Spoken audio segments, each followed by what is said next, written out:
Hi friends, welcome to the YouTube channel Vasani sir chemistry. સૌથી પહેલા તો મારી ચેનલને સબસ્ક્રાઇબ કરી દો તથા બાજુમાં આપેલા બેલ આઇકનને દબાવવાનું ભૂલશો નહીં। હવે આપણે ચેપ્ટર 5 માં વાયુના નિયમો ભણી રહ્યા હતા, જેમાંથી આપણે બોયલનો નિયમ અને ચાર્લ્સનો નિયમ સંપૂર્ણતઃ પૂરો કર્યો। આજે આપણે ત્રીજો નિયમ ચાલુ કરવા જઈ રહ્યા છે, ગેલ્યુસેકનો નિયમ। મિત્રો, મેં અગાઉ કહ્યું હતું તમે ટ્રાયેંગલ એકવાર દોરી રાખજો અને જે નિયમમાં અહીંયા ઉમેરતો જાય ટ્રાયેંગલમાં ઉમેરતા જજો, એવું મેં અગાઉ સૂચના આપેલી છે। ચાલો આપણે સ્ટાર્ટ કરીએ ગેલ્યુસેકનો નિયમ। પહેલા નિયમ સમજજો। દરેક નિયમમાં મેં તમને કહ્યું છે સામેના ભાગમાં હોય ને એ વસ્તુ અચળ હોય, એટલે ગેલ્યુસેકના નિયમમાં વાયુનું કદ અચળ રાખવાનું છે। ચલો, એક વાયુ પાત્રમાં મેં અચળ કદે નિશ્ચિત જથ્થાનો વાયુ લીધો છે। હવે હું એને ગરમ કરું એટલે તાપમાન વધશે। તાપમાન વધશે તો વાયુનું પ્રસરણ થશે। પ્રસરણ થશે ને એટલે દિવાલ ઉપર દબાણ એનું વધી જશે, એટલે તાપમાન વધ્યું તો દબાણ વધ્યું। ચલો, હવે વાયુને હું ઠંડો પાડું એટલે એનું તાપમાન શું થશે? ઘટશે। તાપમાન ઘટે એટલે વાયુનું સંકોચન થાય। સંકોચન થાય એટલે દિવાલ ઉપરનું દબાણ ઘટી જશે, એટલે દબાણ ઘટશે। તાપમાન ઘટ્યું તો દબાણ ઘટ્યું, તાપમાન વધ્યું તો દબાણ વધ્યું। એક વધે તો બીજો વધે, એક ઘટે તો બીજો ઘટે, તો બંને એકબીજાના સમપ્રમાણમાં કહેવાય। એટલે અહીંયા દબાણ અને નિરપેક્ષ તાપમાન એકબીજાના સમપ્રમાણમાં હોય, પણ નિયમમાં આપણે નિરપેક્ષ તાપમાન લખવાનું, કેમ કે આપણે કેલ્વિન માપક્રમનો ઉપયોગ કરવાનો, સેલ્સિયસમાં તાપમાનનો ઉપયોગ નથી કરવાનો।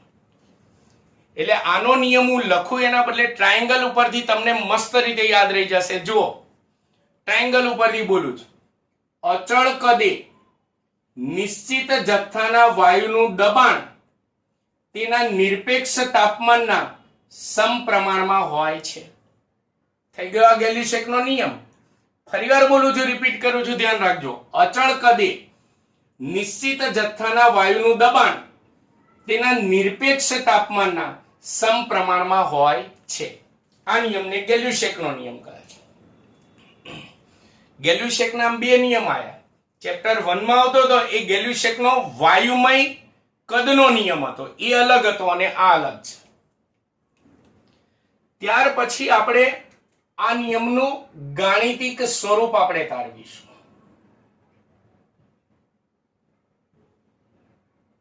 ગાણિતિક સ્વરૂપમાં હું જે કાઉન્સમાં કયું પદ અચળ છે ને એ લખું ને, એ લખવું ફરજિયાત છે, નહીં તો એના માર્ક જશે। ચલો, અહીંયા નિયમમાં કયું દબાણ એ નિરપેક્ષ તાપમાનના સમપ્રમાણમાં, એટલે P ચલે છે T થશે, પણ શરત એની શું? અચળ કદ હોવું જોઈએ, એટલે કદ અચળ કાઉન્સમાં લખવું ફરજિયાત। અચળ કદ ચલે છે ની નિશાની દૂર કરો તો બરાબર અચળાંક મૂકવો પડે, તો માટે P બરાબર K ગુણ્યા T, જ્યાં K બરાબર અચળ છે, અચળાંક છે। અચળાંકો કે અચળ પદ કો બધું એક જ।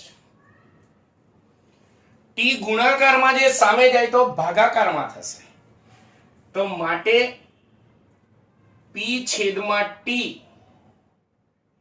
બરાબર અચળ K। આ ગેલ્યુસેકના નિયમનું પહેલું ગાણિતિક સ્વરૂપ થયું। જો મેં તમને કીધું હતું ને સમપ્રમાણમાં હોય તો ભાગાકાર અચળ હોય, એટલે આપણે આના ઉપરથી આ જ નિયમને બીજી રીતે કેવું હોય તો આ રીતે કહી શકીએ કે અચળ કદે નિશ્ચિત જથ્થાના વાયુના દબાણ અને તેના નિરપેક્ષ તાપમાનનો ગુણોત્તર અચળ હોય છે। સમપ્રમાણમાં હોય છે એવું કહો તો પણ ચાલે, અને ગુણોત્તર અચળ હોય છે એવું કહો તો પણ ચાલે, બંને એક જ કહેવાય। પણ દાખલા ગણવા માટે આપણે આ સૂત્રની જરૂર પડે નહીં। એમાં આપણે પ્રારંભિક અવસ્થા અને અંતિમ અવસ્થા ધારીને એનું સૂત્ર તારવવું પડે। તો ચાલો બીજું ગાણિતિક સ્વરૂપ આપણે તારવીએ। એના માટે આપણે ધારણા કરવી પડશે। ધારો કે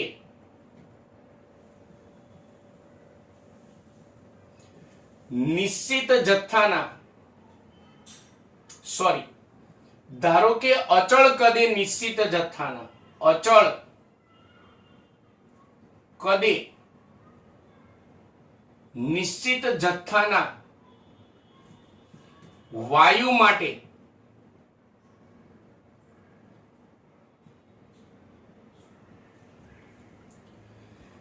દબાણ અને તાપમાનની પ્રારંભિક અવસ્થા ધારીએ તો પ્રારંભિક દબાણ બરાબર P1 છે. તમારે પરીક્ષામાં આખું લખવાનું પ્રારંભિક દબાણ અને પ્રારંભિક તાપમાન બરાબર T1 છે એવું આપણે ધારી લઈએ. હવે હું દબાણ બદલીને P2 કરું છું એટલે વાયુનું અંતિમ દબાણ બરાબર P2 અને વાયુનું અંતિમ તાપમાન, દબાણ બદલાય તો તાપમાન બદલાઈ જશે તો T1 છે તો ધારો કે T2 થાય છે.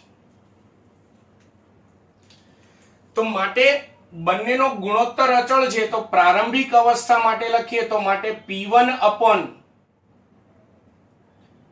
T1 બરાબર K અચળ અને આ જ વસ્તુને આપણે અંતિમ અવસ્થા માટે લખીએ તો P2 upon T2 બરાબર K થાય.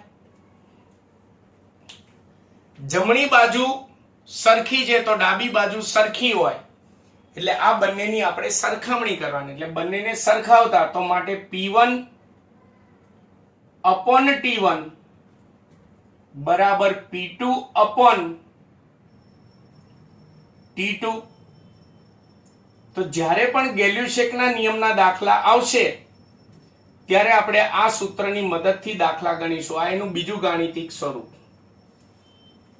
તો આપણે ટ્રાયેંગલ ની અંદર હજી આ સૂત્ર પણ ઉમેરી દેજો, દાખલા માટે જરૂર પડશે. P1 upon T1 બરાબર P2 upon T2, P2 upon T2 આ સૂત્ર ઉમેરી દેવું. આ ગેલ્યુસેકનો નિયમ અને તેનું ગાણિતિક સ્વરૂપ થયું. હવે બંને એકબીજાના સમપ્રમાણમાં છે એટલે કે બંનેનો ગુણોત્તર અચળ છે જેને આપણે આલેખ દ્વારા સમજાવવાનું છે. જેમ કે બોયલના નિયમ અને ચાર્લ્સના નિયમમાં પણ આપણે આલેખ દ્વારા એ નિયમ સમજાવ્યો હતો. તો ચાલો હવે આપણે આલેખ દ્વારા બંને એકબીજાના સમપ્રમાણમાં છે એટલે કે બંનેનો ગુણોત્તર અચળ છે એવું આપણે સાબિત કરીશું. તેના માટે અચળ કદે દબાણ વિરુદ્ધ તાપમાનનો આલેખ આપણે દોરવો પડે. દબાણ વિરુદ્ધ તાપમાન, એમાં y અક્ષ ઉપર દબાણના મૂલ્યો લેવાના, x અક્ષ ઉપર તાપમાનનું મૂલ્ય લેવાનું.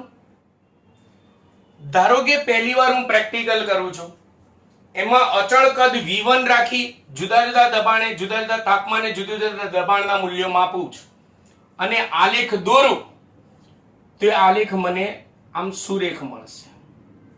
મેં તમને હિન્ટ આપી હતી, વ્યસ્ત પ્રમાણમાં હોય ને એનો આલેખ હંમેશા વક્ર હોય અને સમપ્રમાણમાં હોય ને એનો આલેખ સુરેખ હોય. આ અચળ કદ V1 એ પ્રેક્ટિકલ કર્યો, આલેખ મને સુરેખ મળ્યો. ચાલો હવે એ જ વાયુ પર બીજી વાર પ્રેક્ટિકલ કરું છું પણ અચળ કદ V2 રાખીને પ્રેક્ટિકલ કરીને આલેખ દોરું તો પણ મને અચળ જ મળશે. એ જ રીતે સમજી લો V3 અચળ કદ રાખી અને પ્રેક્ટિકલ કરું તો સુરેખ જ મળશે. એ રીતે V4 તો સુરેખ જ મળશે. દરેક વખતે મને આલેખ કેવો મળશે? સુરેખ.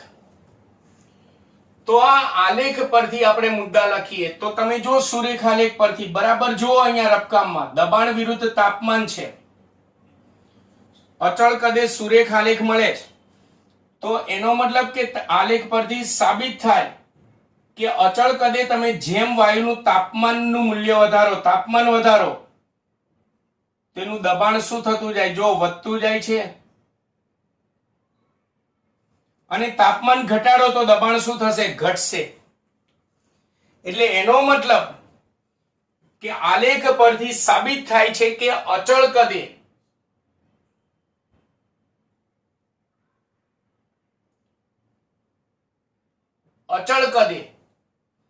દબાણ અને તાપમાન એકબીજાના સમપ્રમાણમાં હોય છે. એટલે એને બીજા શબ્દોમાં કેવું હોય તો વાયુનું દબાણ અને તેનું નિરપેક્ષ તાપમાનનો ગુણોત્તર બરાબર કે અચળ હોય છે.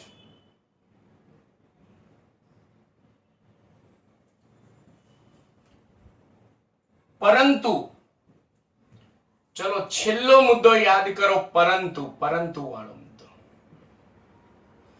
દરેક નિયમમાં મેં તમને હિન્ટ આપી દી. છેલ્લો મુદ્દો આ અચળાંક કે ક્યારે બદલાય.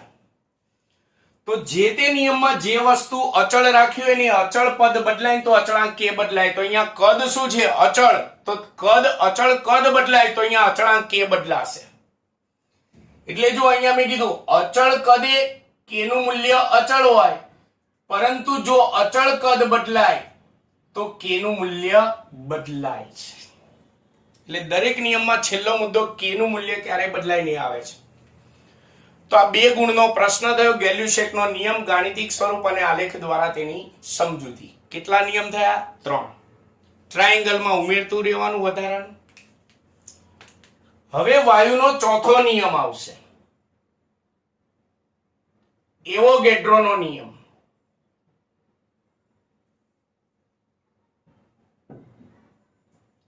એવોગેડ્રો નો નિયમ.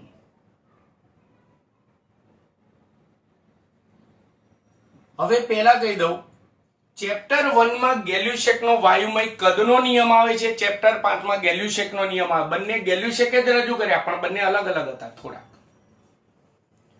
ચેપ્ટર 1 માં એવોગેડ્રોનો નિયમ આવે છે, ચેપ્ટર 5 માં એવોગેડ્રોનો નિયમ આવે. બંને સરખા છે. મેં ચેપ્ટર 1 માં તમને કીધું હતું કે આ એવોગેડ્રોનો નિયમ આપણે ડીપમાં ચેપ્ટર 5 માં ભણીશું. ત્યાં માત્ર મેં નિયમ જ ચલાવ્યો હતો અને એવું કીધું હતું ચેપ્ટર 1 માં અત્યારે માત્ર એવોગેડ્રોનો નિયમ મોઢે કરી લો, બાકી ડીપમાં ચેપ્ટર 5 માં ભણીશું. એ હવે ભણીશું. આપણે ટ્રાયેંગલ ની અંદર એવોગેડ્રોનો નિયમ અહીંયા ઉપરના ભાગમાં ભણીશું. ઉમેરતા રહેજો.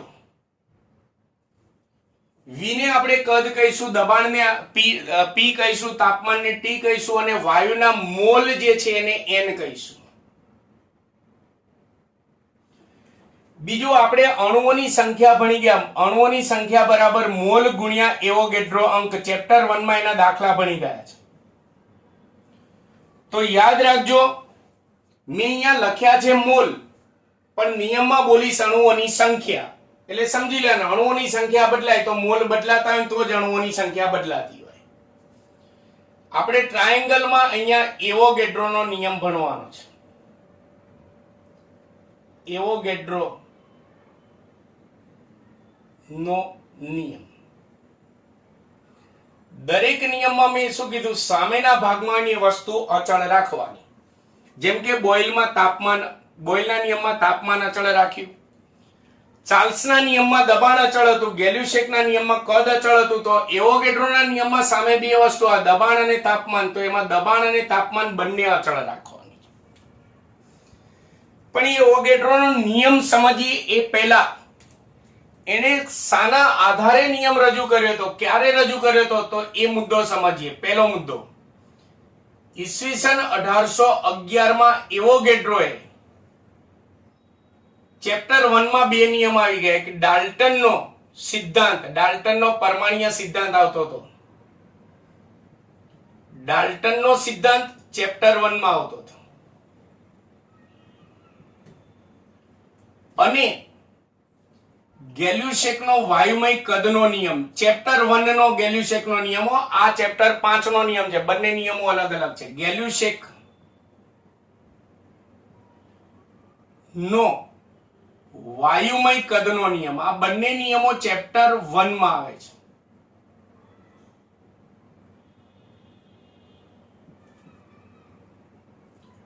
તો ઈસવીસન 1811 માં એવોગેડ્રોએ આ ડાલ્ટનનો સિદ્ધાંત અને ગેલ્યુસેકના વાયુમય કદના નિયમના તારણો પરથી, એટલે કે આ બંનેના નિયમોનો ઉપયોગ કરીને તેમણે અચળ તાપમાન અને અચળ દબાણે, જોજો અચળ, હું અહીંયા ટૂંકમાં લખું છું, અચળ તાપમાન અને દબાણે વાયુના કદ અને અણુઓની સંખ્યા, વાયુના કદ અને અણુઓની સંખ્યા વચ્ચેનો સંબંધ રજૂ કર્યો. અણુઓની સંખ્યા કોના પરથી મળે? મોલ પરથી. અણુઓની સંખ્યા નું સૂત્ર શું? તો મોલ ગુણ્યા એવોગેડ્રો અંક. આ બંને વચ્ચેનો સંબંધ રજૂ કર્યો. એ સંબંધને એવોગેડ્રોનો નિયમ કહે છે. તો આવો આપણે નિયમ ભણીએ. દરેક નિયમ ટ્રાયેંગલ ઉપરથી બને છે. આ નિયમ ટ્રાયેંગલ ઉપરથી નહીં બને એટલે આ નિયમ પહેલા સમજો. જો કે આ નિયમ ચેપ્ટર 1 માં મેં ચલાવી દીધો છે. ફરી વાર રિપીટ કરું છું. ધારો કે મારી પાસે વાયુ પાત્રો છે જુદા જુદા. એ દરેકમાં અલગ અલગ વાયુઓ છે. એકમાં દાખલા તરીકે ઓક્સિજન છે, એકમાં એમોનિયા છે, એકમાં કાર્બન ડાયોક્સાઇડ છે, એકમાં સલ્ફર ડાયોક્સાઇડ છે, એકમાં નાઇટ્રોજન છે. બધામાં વાયુઓ અલગ અલગ છે. પણ એ બધા વાયુમાં હું 3 વસ્તુ સમાન રાખું છું. એ બધા વાયુનું તાપમાન હું સમાન રાખું છું. એટલે સમાન તાપમાન.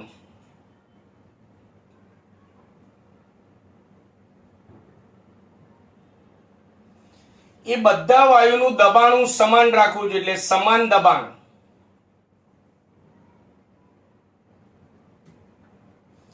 અને બધા વાયુનું કદ પણ હું સમાન રાખું છું. એટલે સમાન કદ.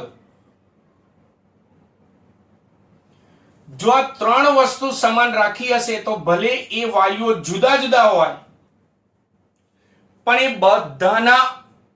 બધા પાત્રોની અંદર એ વાયુઓ ભલે જુદા જુદા હોય પણ અંદર અણુઓની સંખ્યા સમાન હશે. તે બધાના અણુઓની સંખ્યા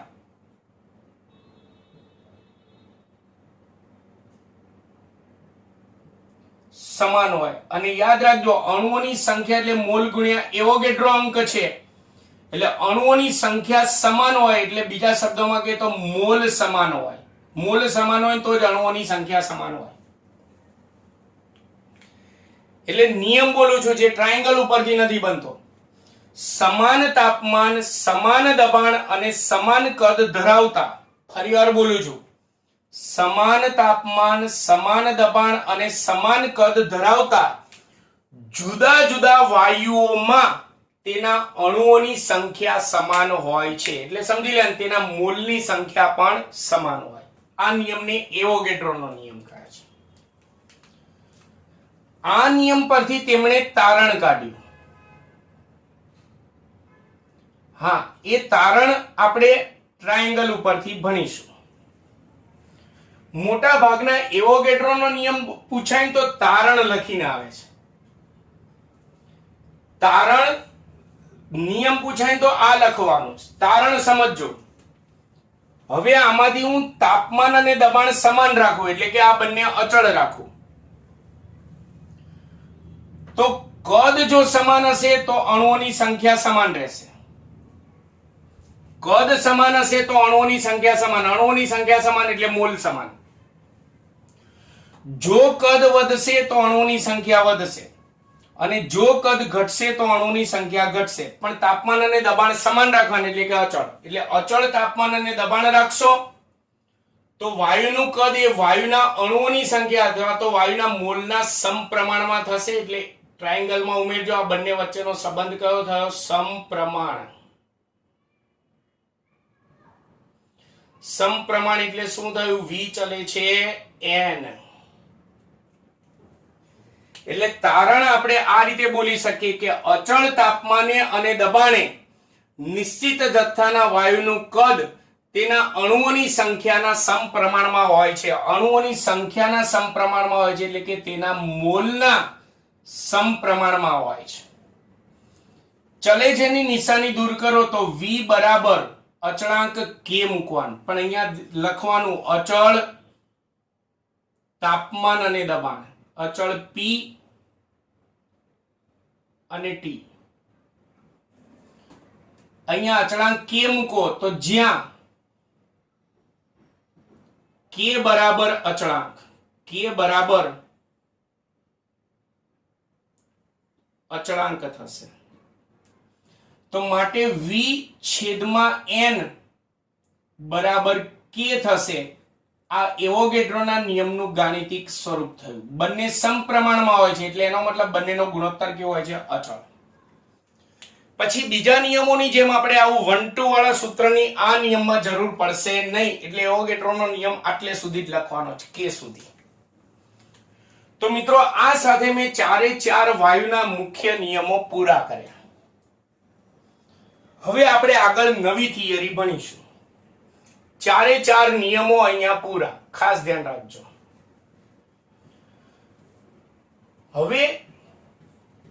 હવે પછીનો જે પ્રશ્ન હું જે ચલાવું છું, આપણા પેમ્ફલેટમાં ક્વેશ્ચન નંબર 19 છે.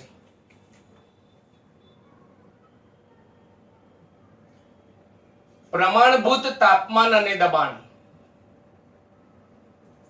પ્રમાણભૂત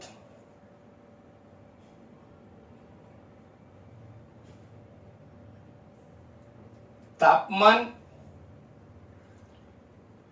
અને દબાણ સમજાવો. પ્રમાણભૂત તાપમાન અને દબાણ એટલે એનો મતલબ પ્રમાણભૂત તાપમાન અને પ્રમાણભૂત દબાણ સમજાવો. તો પહેલા કહી દો, આ થિયરી ભલે મેં ક્વેશ્ચન 19 તરીકે લખી, આ એમસીક્યુ માટે છે, અને આમ એમસીક્યુ માટે અને આમ દાખલામાં પણ એનો ઉપયોગ કરીશું આપણે. મોસ્ટ ઇમ્પોર્ટન્ટ વસ્તુ આની અંદર તમારે સમજવાની છે. પેલો તો પ્રમાણભૂત તાપમાન અને પ્રમાણભૂત દબાણ એટલે સ્ટાન્ડર્ડ ટેમ્પરેચર એન્ડ પ્રેશર, એટલે તેને ટૂંકમાં એસટીપી કહે છે.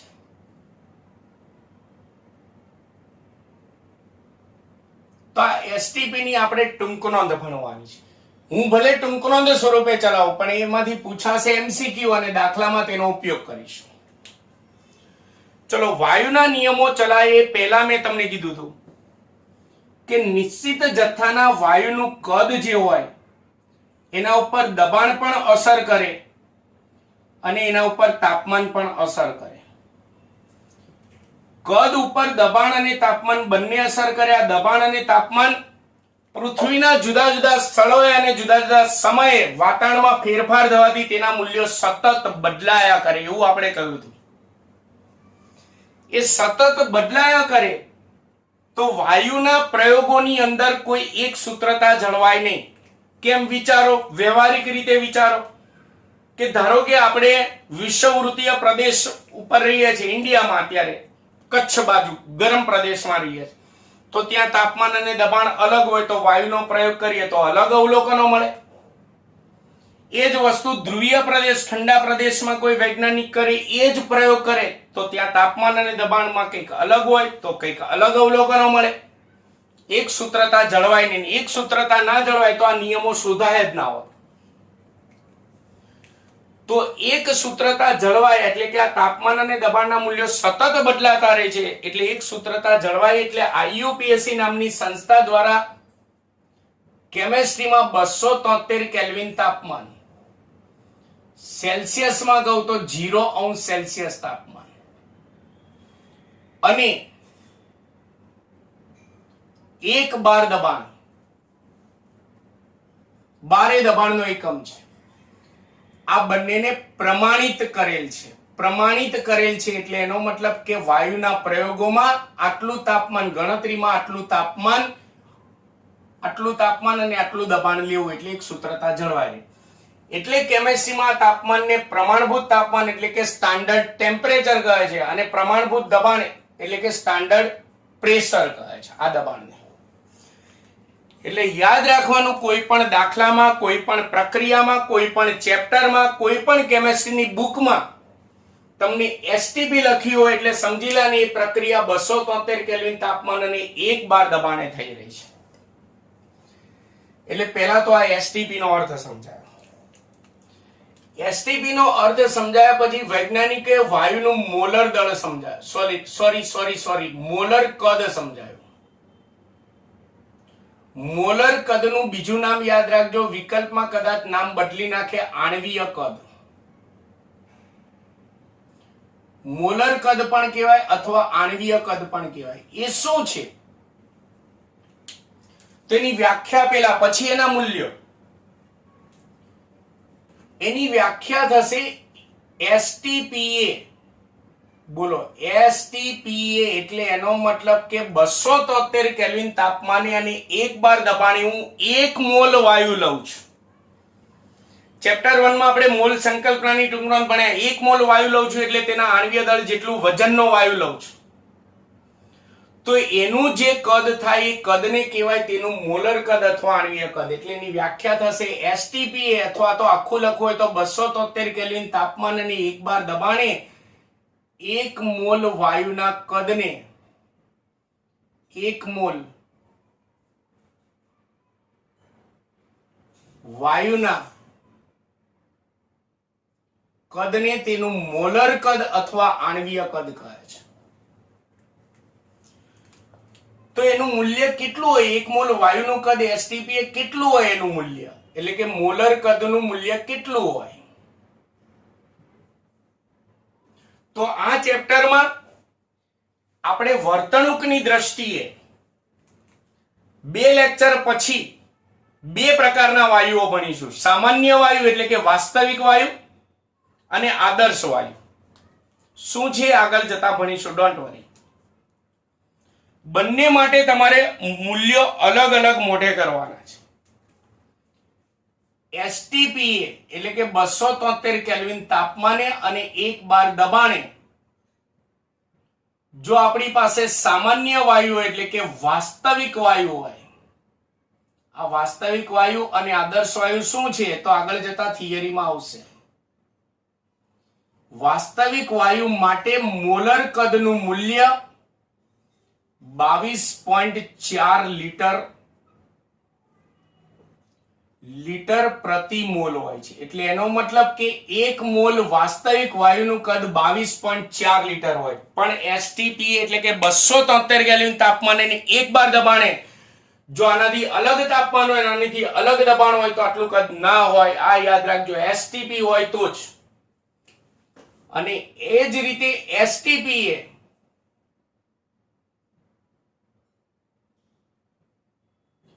આદર્શ વાયુ માટે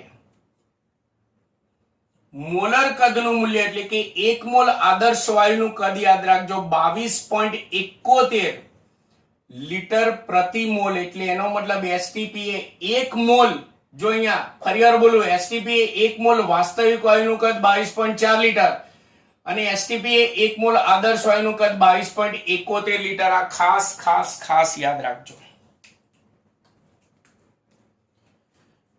તો આપણે એવું ભણ્યા છે, ચેપ્ટર 1 ને હવે યાદ કરીએ. આ સંબંધ STPA લખો છો. STPA થોડું પેલા ચેપ્ટર નું ઉમેરીશું, થોડું આ ચેપ્ટર નું ઉમેરીશું. અત્યારે હું વાસ્તવિક વાયુ માટે લખું છું. તો જો મારી પાસે વાયુ પાત્રમાં 1 મોલ વાયુ હોય, 1 મોલ વાયુ, તેનું વજન ગ્રામમાં કેટલું હોય તો ચેપ્ટર 1 માં આપણે ભણી ગયા છે. ધારો કે સલ્ફર ડાયોક્સાઇડનું આણ્વીય દળ તમે શોધો તો 64 ગ્રામ પ્રતિ મોલ મળે. ગ્રામ પ્રતિ મોલ એટલે એનો મતલબ 1 મોલ SO2 નું વજન કેટલું? 64 ગ્રામ. એટલે ટૂંકમાં આણ્વીય દળ જેટલું વજન હોય ચેપ્ટર 1 માં ભણી ગયા છે. તો 1 મોલ વાયુ એટલે આણ્વીય દળ જેટલું વજન, તેના આણ્વીય દળ જેટલું વજન થાય ગ્રામમાં. અને એની અંદર વાયુના કેટલા અણુ હોય તો ચેપ્ટર 1 માં એવોગેડ્રો અંકમાં ભણ્યા છીએ. એની અંદર 6.022 ગુણ્યા 1023 જેટલા વાયુના અણુઓ અંદર હોય. અને એ વાયુનું કદ કેટલું હોય તો 1 મોલ વાયુ છે. વાયુ માત્ર લખ્યું હોય ને એટલે સમજી લેવાનું વાસ્તવિક વાયુ. આદર્શ વાયુ હશે ને તો સ્પષ્ટતા કરી હશે આદર્શ વાયુ. તો કેટલું હોય? 22.4 લીટર. એટલે જો હું શું કહેવા માંગુ છું, સલ્ફર ડાયોક્સાઇડ નું ઉદાહરણ લઈશ. એનું આણ્વીય દળ 64 ગ્રામ પ્રતિ મોલ છે. ધારો કે હું એક ખાંડનું ઉદાહરણ લઉં. મારી પાસે તપેલીમાં 1 કિલોગ્રામ ખાંડ છે. તો હું બે અલગ અલગ રીતે બોલું છું. પહેલી રીતે બોલું છું તપેલીમાં 1 કિલોગ્રામ ખાંડ છે. બીજી રીતે બોલું છું તપેલીમાં 1000 ગ્રામ ખાંડ છે. બધું એકનું એક જ થયું. તો એ જ રીતે સમજો કે મેં વાયુ પાત્રમાં 1 મોલ SO2 લીધો છે, 1 મોલ SO2 વાયુ પાત્રમાં લીધો છે, તો એને અલગ અલગ 4 રીતે બોલી શકીશ. બધાનો અર્થ એક જ થશે. હું મોલમાં બોલું તો મેં વાયુ પાત્રમાં 1 મોલ વાયુ SO2 વાયુ લીધો છે તેમ કહેવાય. ગ્રામમાં બોલું તો મારી પાસે વાયુ પાત્રમાં 64 ગ્રામ SO2 છે તેમ કહેવાય, એના આણ્વીય દળ જેટલો છે. અણુઓમાં બોલું તો વાયુ પાત્રમાં મારી પાસે SO2 ના 6.022 ગુણ્યા 1023 જેટલા અણુઓ છે તેમ કહેવાય. અને લીટરમાં બોલું તો મારી પાસે વાયુ પાત્રમાં 22.4 લીટર કદનો SO2 વાયુ છે તેમ કહેવાય. બધાનો અર્થ એક જ. ક્લિયર છે? તો આમાંથી MCQ પણ પૂછાય અને બીજું મોસ્ટ આપણે આમાંથી દાખલામાં પણ આ બધા સંબંધોનો આપણે ઉપયોગ કરવાના છે. તો મિત્રો આ વિડિયો લેક્ચરમાં આપણે વાયુના નિયમો પણ બધા પૂરા કર્યા અને STP એટલે કે સ્ટાન્ડર્ડ ટેમ્પરેચર એન્ડ પ્રેશર એટલે કે પ્રમાણભૂત તાપમાન અને દબાણ વિશેની માહિતી પણ આપણે મેળવી. હવે પછીની થિયરીઓ જે છે આપણે નેક્સ્ટ વિડિયો લેક્ચરમાં ભણીશું. મિત્રો જો મારો વિડિયો લેક્ચર તમને ખૂબ જ સારો લાગ્યો હોય તો જરૂરથી સારી કમેન્ટ કરો. મારા વિડિયોને લાઈક અને સબસ્ક્રાઇબ કરવાનું ભૂલતા નહીં. નમસ્કાર.